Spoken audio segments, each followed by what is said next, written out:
कैसे हैं आप सभी स्टूडेंट। तो आज की इस वीडियो में मैं आप सभी बच्चों को सेमेस्टर 4 आप सभी बच्चों का माइनर पेपर पॉलिटिकल साइंस, चाहे वो डिसिप्लिन सेक्शन से रहा हो चाहे आपका वोकेशनल सेक्शन से रहा हो, ठीक है। तो जो भी बच्चे बेसिकली डिसिप्लिन सेक्शन अगर रखे हुए हैं तो आपको माइनर 1B का सिलेबस फॉलो करना है जो सेमेस्टर 3 में मिलेगा, और जो वोकेशनल रखे वो 2B का फॉलो करिएगा जो सेमेस्टर 4 का ही वहाँ पर लिखा हुआ मिल जाएगा आपको, ठीक है।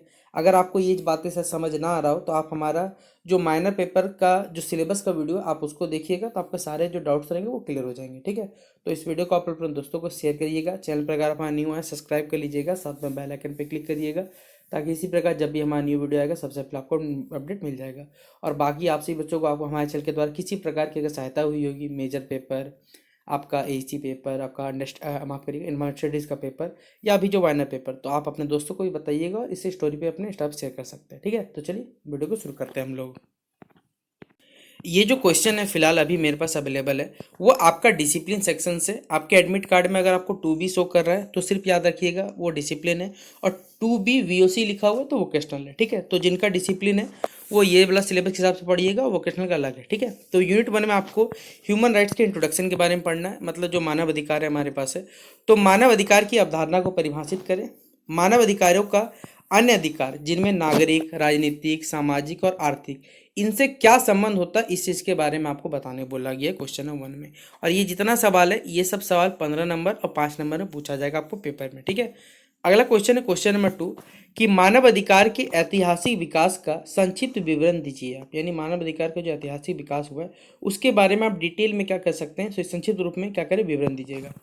अगला है मानव अधिकार के जो सार्वभौमिक घोषणा पत्र होता है जिसे UDHR भी कहते हैं, 1948 की जो पृष्ठभूमि थी उसका उद्देश्य था और इसका जो महत्व था, इन तीनों ही चीज़ों पर आपको चर्चा करने बोला गया। यानी 1948 का जो मानव अधिकार का सार्वभौमिक जो घोषणा पत्र था उसकी पृष्ठभूमि के बारे में बताइए, उसका उद्देश्य बताइए और इसका महत्व बताइए, और ये सवाल 15 नंबर में पेपर पूछा जाएगा आपको, ठीक है। अगला है मानव अधिकार के जो संस्थानीकरण हो गया, हमारे पास इंस्टीट्यूशनलाइजेशन हो गया, इससे आप क्या समझते हैं ये आपको बताना है, और ये सवाल पेपर में आपको 5 नंबर के लिए पूछा जा सकता है। अगला है मानव अधिकार के जो विस्तारित आयाम है यानी expanded horizons of human rights, उसको आपको क्या करना है उदाहरण सहित इस चीज़ के बारे में समझाने बोला गया क्वेश्चन नंबर 5 में। तो ये यूनिट 1 का टोटल 5 सवाल था जो पेपर में आपसे पूछा जाएगा। यूनिट 2 में बेसिकली आपको आइडियोलॉजी पढ़ना है, हेजीमोनी पढ़ना है और ह्यूमन राइट्स के बारे में पढ़ना है, ठीक है। तो हमारे पास राजनीतिक विचारधाराएं और मानव अधिकार, इनमें समानता थोपने वाली जो भी विचारधाराएं हैं उन मानव अधिकारों को, वो जो हमारे मानव अधिकारों को कैसे प्रभावित करती है इसके बारे में बताना पहला क्वेश्चन है। दूसरा क्वेश्चन आपसे पूछा हुआ है कि हेजीमोनी की अवधारणा को मानव अधिकार के संदर्भ में स्पष्ट करें। तीसरा क्वेश्चन है धार्मिक समरूपीकरण यानी रिलीजियस होमोजीनेशन मानव अधिकारों के लिए किस प्रकार ये चुनौती बनता है, इसके बारे में क्वेश्चन नंबर 8 में बताना है आपको। क्वेश्चन नंबर 9 में बहुसांस्कृतिकवाद जो समाज और जो मानव अधिकार है उसके विविधता बनाम एकरूपता पर आपको चर्चा करने बोला गया क्वेश्चन नंबर 9 में। अगला क्वेश्चन है, यहाँ पर क्वेश्चन मार्क दिया हुआ है कि क्या विचारात्मक राज्य है वो मानव अधिकार की रक्षा कर सकते हैं, इस पे आपको आलोचनात्मक विश्लेषण प्रस्तुत करने बोला गया क्वेश्चन नंबर 10 में। अगला यूनिट 3 है जिसमें conflict zones, violence and human rights के बारे में बेसिकली पढ़ना है। तो इसमें आतंकवाद और मानव अधिकार, क्या आतंकवाद से निपटने के लिए या निपटने के नाम पर जो मानव अधिकारों का है उसका हनन उचित है। यहाँ पर आपसे कोई डाउट क्वेश्चन पूछा जा रहा है कि अगर आतंकवाद से अगर निपटना है तो आपको क्या वहाँ पर मानव अधिकार का जो हनन होता है क्या ये उचित या सही है, हमारे पास बताना है। दूसरा क्वेश्चन है पुलिस एनकाउंटर और मानव अधिकारों के बीच जो संघर्ष होता है उस पर यहाँ पर चर्चा करने बोला क्वेश्चन नंबर 12 में। तीसरा क्वेश्चन है संघर्ष क्षेत्रों यानी कॉन्फ्लिक्ट जोन में मानव अधिकार उल्लंघन के प्रमुख जो कारण है उनको स्पष्ट करने बोला है क्वेश्चन नंबर 13 में। फिर अगला है सशस्त्र बल जो हमारे हैं उनके मानव अधिकार, क्या सशस्त्र बल जो है उनको विशेष अधिकार दिए जाने चाहिए, क्या लगता है आपको उसके बारे में बताना है। और AFSPA और जो हमारे पास मानव अधिकार है एक आलोचनात्मक अध्ययन प्रस्तुत करना है, दोनों के बीच में बताना है, ठीक है। यूनिट 4 में स्टेट एंड ह्यूमन राइट्स के बारे में, यानी हमारे पास राज्य जो है वो निगरानी यानी सर्विलेंस जो हो गया और सेंसरशिप ये मानव अधिकारों को कैसे प्रभावित करती है इसके बारे में विवेचना करने बोला गया क्वेश्चन नंबर 16 में। क्वेश्चन नंबर 17 में है राष्ट्रीय सुरक्षा बनाम मानव अधिकार, इस द्वंद्व को आपको समझाने बोला गया क्वेश्चन नंबर 17 में।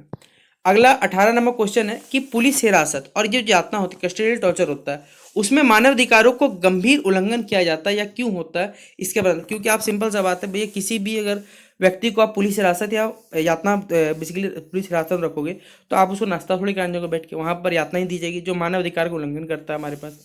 भारत में हिरासत में जो मौतें होती है उसके कारण एवं रोकथाम के उपाय बताइए, इसके पीछे क्या कारण हो सकते हैं, उपाय बताइए। Unit 5 human rights discourses in India हमारे पास है, जिन्हें पूछा हुआ पहला क्वेश्चन है कि भारत में लिंग, जाति और अस्पृश्यता के संबंध में मानव अधिकारों की स्थिति का विश्लेषण करने बोला गया है। 21 नंबर में औद्योगिकरण और विस्थापन यह मानव अधिकारों के लिए किस प्रकार चुनौती यह बताना है।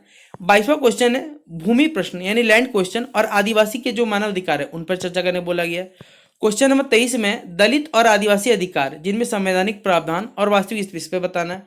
क्वेश्चन नंबर 24 में कि क्या भारत में मानव अधिकार कानून और व्यवहार में बीच में अंतर देखा जाता है, इसको आपको उदाहरण सहित यहाँ पर बताने बोला गया है। ठीक है, तो ये था पूरा पूरी टोटल 24 क्वेश्चन जो आपको बेसिकली डिसिप्लिन सेक्शन से हमारा था पॉलिटिकल साइंस के लिए जो पेपर पूछा जाएगा।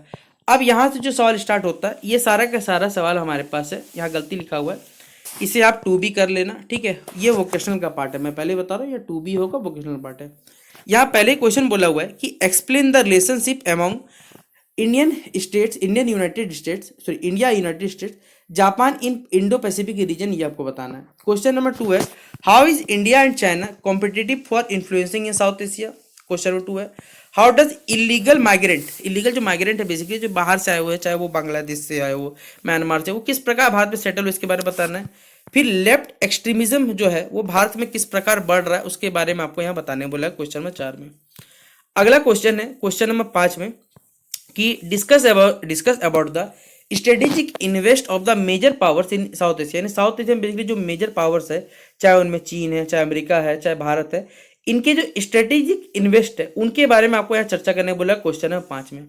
अगला है explain the security threats from Pakistan and Bangladesh to India. देखिए आपको मालूम है नल्ला पाकिस्तान और हमारा छोटा बेटा कह सकते हैं बांग्लादेश, आवारा बेटा है हमारा। ठीक है, जो बेसिकली सिक्योरिटी रीजन से अगर हमारे बात की सुरक्षा के लिए कहीं ना कहीं खतरा बनते रहता है, तो कौन कौन से वो सिक्योरिटी के पर खतरा दिखता है, जैसे भारत में जनसंख्या बढ़ाने के पीछे कहीं ना कहीं बांग्लादेश पाकिस्तान का हाथ रहता ही रहता, आपको मालूम होगा। ठीक है, क्वेश्चन नंबर 7 है what is the military and strategic threat from China.